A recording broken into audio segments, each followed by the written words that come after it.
অবশেষে সেই দিনটা চলে এলো যে সবারই থইয়া আমার চলে যাইতে হয়েছে ঢাকায়। আমার গ্রামের বাড়ি অনেক আমার আপনজন আছে, শ্বশুর বাড়ি অনেক দিন কাটাইলাম, প্রায় 2টা মাস শ্বশুর বাড়ি কাটাইলাম, সবারই লইয়া খুব আনন্দ করলাম, খুব একসাথে সবাই খুব মজা করলাম, একসাথে কাটানোর মুহূর্তগুলো খুব মিস করুন ঢাকায় যাইয়া। আমার মনটা অনেক খারাপ, জানি না কার কিরম লাগতেছে, কিন্তু আমার অনেক খারাপ লাগতেছে। আমার শাশুড়ি, আমার জালে সবাই আমার আগুয়ে দিতে আছে গাড়ির স্ট্যান্ড পর্যন্ত।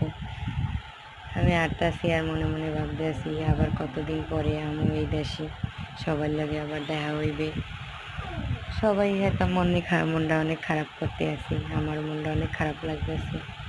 এই আইয়ে পড়লাম গাড়ি, আইয়ে পড়ছি বাস স্ট্যান্ড। লাগে একখান মোর স্বাস্থ্য ননন আছে, হে আবার একটু আমাকে আগুই দিতে আছে। লাগে ছোটো পোলা আছে, ছোটো পোলা আমাকে আগুই দিতে আছে, লগে লগে হে আটতেই আছে।